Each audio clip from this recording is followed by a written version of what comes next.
friends, my name is Emily and welcome back to my channel. Today I'm going to be doing my August wrap-up. So I'm going to do little mini reviews for the books that I read throughout the month of August, which was not a lot. I have been working on a couple of different projects.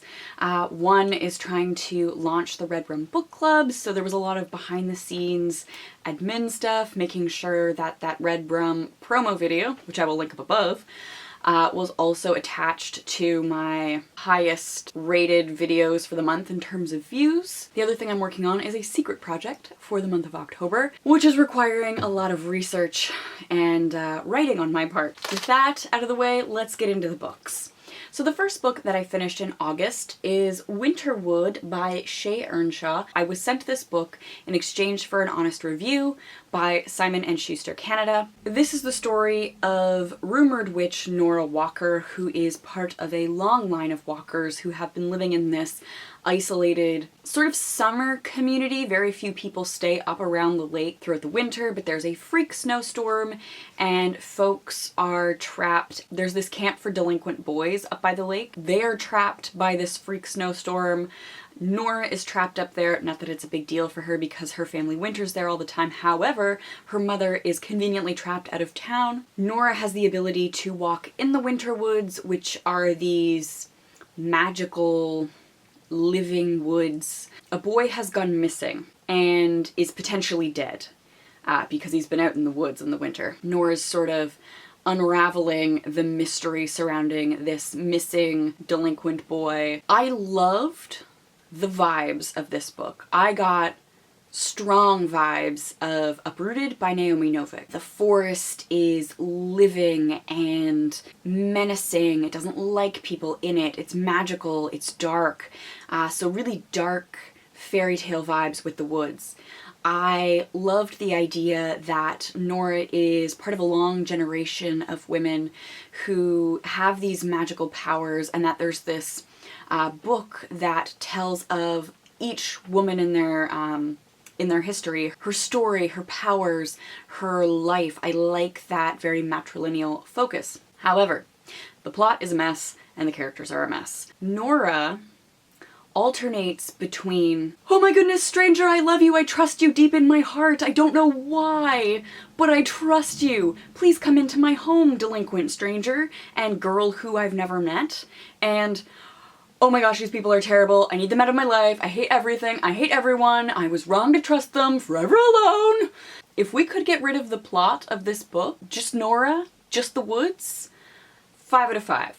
The plot, I think I gave this 2 stars. Now this is an ARC. This is an advanced reader's copy. I even direct messaged Simon Schuster and they couldn't say where exactly in the editing process this is, but I get the feeling that this many large repetitions to edit them out at this point would result in a book that's like probably 2/3 smaller. Like we would be left with 1/3 of this book if they edited out all of the repetition, woe is me, people are great, forever alones.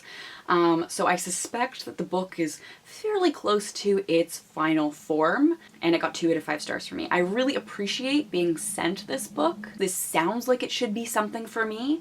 If you like Uprooted, you like that dark fairy tale, spooky, woodsy, Naomi Novik vibe, and you like witches, I would say put this on your library holds list. Wait for reviews for the final published version of this book, because I can only speak to what I've got here, and it needs a heavy hand in terms of editing. The next book that I read here was Something Like Gravity by Amber Smith. So I have also read Amber Smith's 2 other works, and they are The Way I Used to Be and The Last to Let Go. The Way I Used to Be is the story of a sexual assault told over 4 years of high school. We get to see the progression of that trauma in shaping the main character.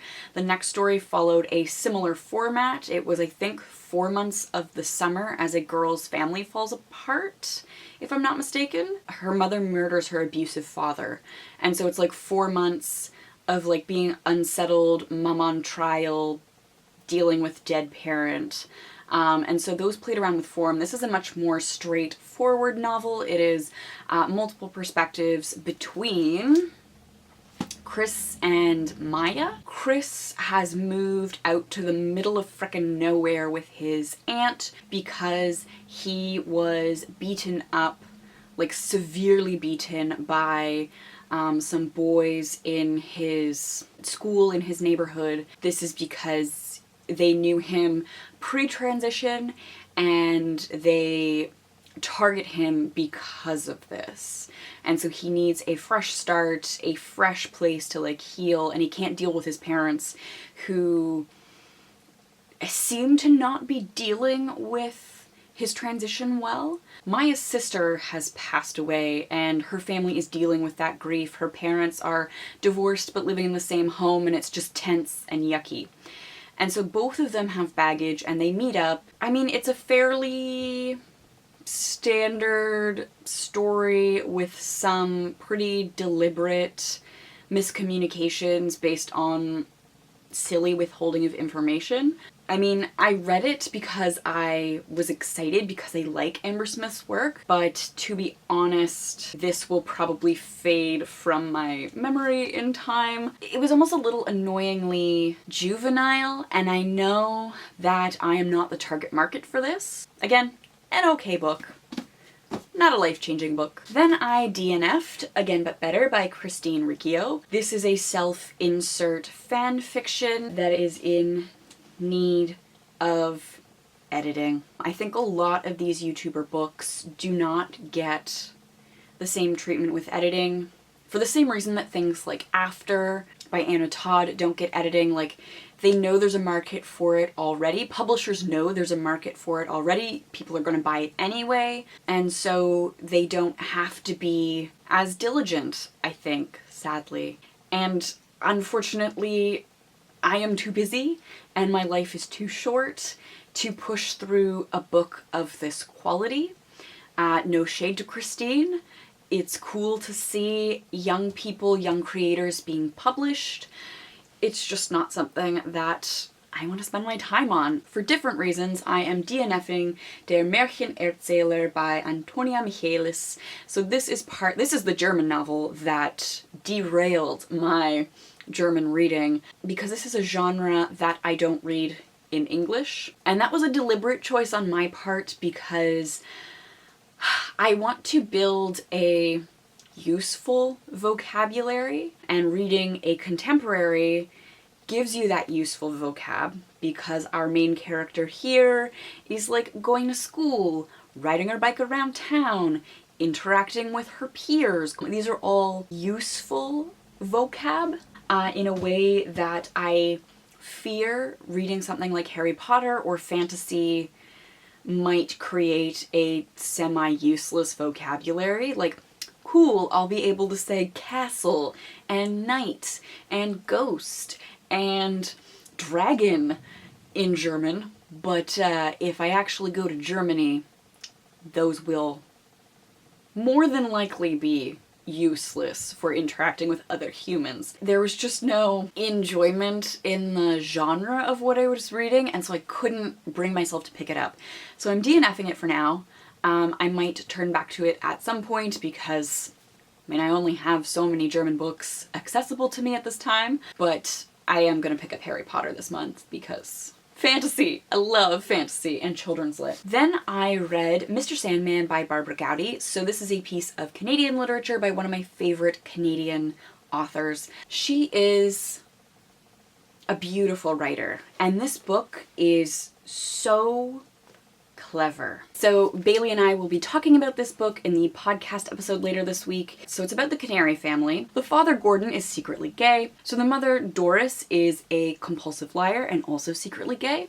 The eldest daughter, Sonia, has been sexually assaulted by her father's lover, and it results in a child that is secretly her child. The family is like marketing this child as her sister when it is really her daughter, because obviously it's the 1950s. It's not cool to have a child out of wedlock in the 1950s. The next daughter, Marcia, she just loves all of the boys. And even though she seems to be like a very good girl, a very devout Christian, she almost does a 180 and just... she explores her sexuality with everybody, and of course she is hiding that from everybody, including her other partners. The youngest child, so the grandchild of Doris and Gordon and the daughter of Sonia, the eldest daughter, Joan, is a neurodiverse child. So she was dropped on her head at birth, and the part of her brain that would allow her to communicate either via speech or writing doesn't function. She communicates through verbal sounds, so she will hiss and moo and click, and she will mimic sounds that she hears in her environment. And sometimes that is communicative, sometimes it's not, sometimes it's just like a compulsion to make that noise. And she is incredibly musically talented, and she writes a composition that will allow the family to hear each other for the first time. It is a beautiful, messy family drama, and possibly my favorite read for the month. Yeah, I think this is my favorite read of the month. The next book that I read here was part of an experiment. So I do have a reading vlog filmed for this. I'm not sure when during the month it will come out. This was part of an experiment to read a book that I hate the cover for. I read Normal People by Sally Rooney because the plot sounds like something that I would like, but the cover repulses me. Then I read the graphic novel for the Dark Tower series, which I believe is The Gunslinger Begins. It's basically rehashing the events of, like the flashback events of the Wasteland from the Dark Tower book series. I didn't super love it, which might be blasphemous to say. I read it because I was thinking about talking about adaptation as part of season 3. I have too many things that I want to read. I have too much stuff that I want to do with my life to read things that I don't enjoy. For me, illustrations are a huge part of my enjoyment of graphic novels. I hate the illustration style of the graphic novels. The texture of their skin makes everybody look a little like smooth and plasticky. The last book that I read in the month of August was I Am by Maggie O'Farrell. So this is the story of Maggie O'Farrell, who has had 17 brushes with death throughout her life. The first, I think, most traumatic thing for her that impacts a lot of her other stories is a childhood bout of encephalitis that caused damage to her cerebellum. She cannot orient herself. So like when she jumps into water, if she cannot see light in that water, she becomes completely disoriented because her body doesn't register which way she's facing.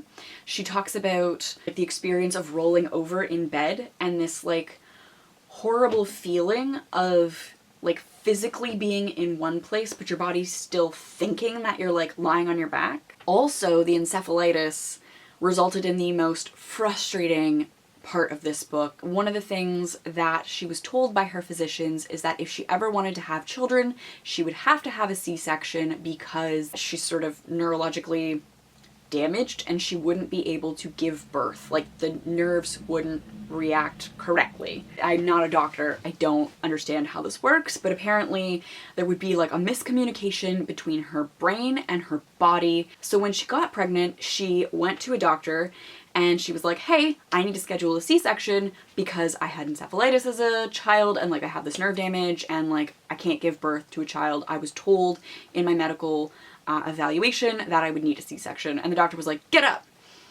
I'm like, okay. And he's like, walk across the room.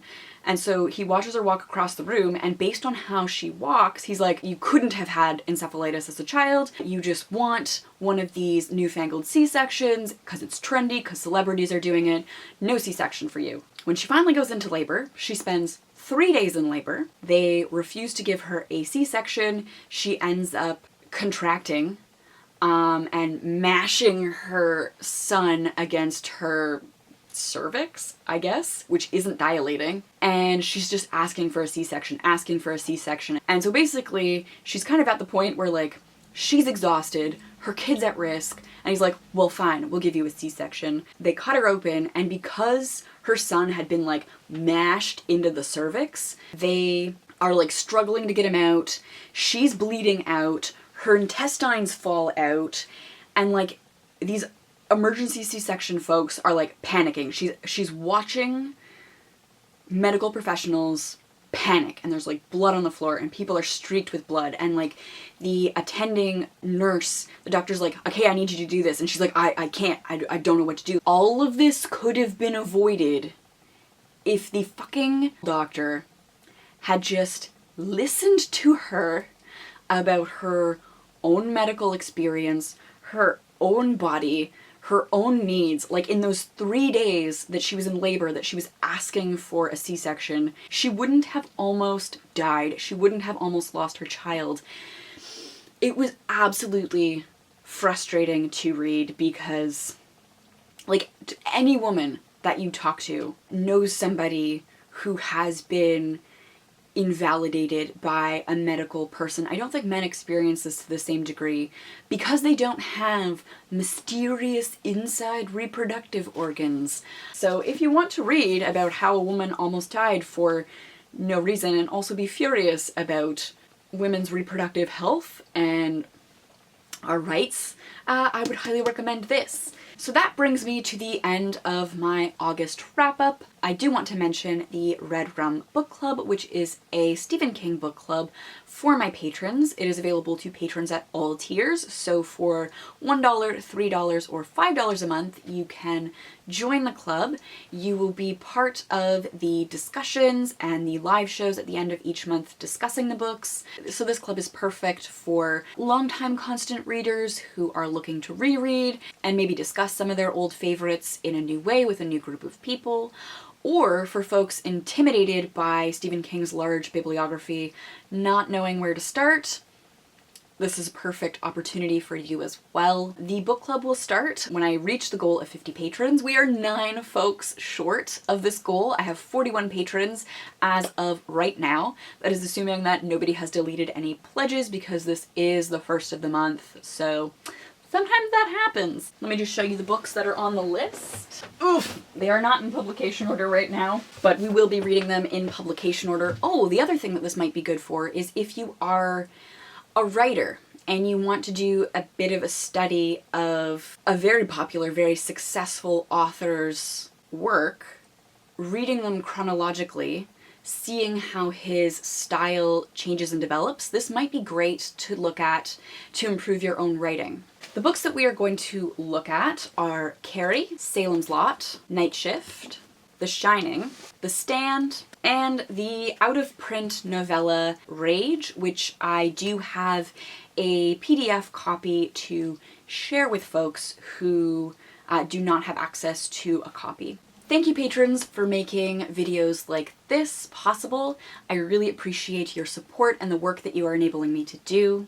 If you are interested in joining the Red Rum Book Club, if you are interested in becoming a patron and supporting the channel, links to that will be on the screen and in the description box as well. A lot of you are here because I also talk about fantasy literature and children's literature, and I want to be able to incorporate more of that by being able to set aside time to do that. So by supporting the channel, you enable me to set aside more time to work on these larger projects, to do a little bit of teaching, to put my master's degree to work, which is always nice. So if you liked what you saw here today and you want to like or subscribe, that would be cool. And do let me know in the comments below your thoughts on these books.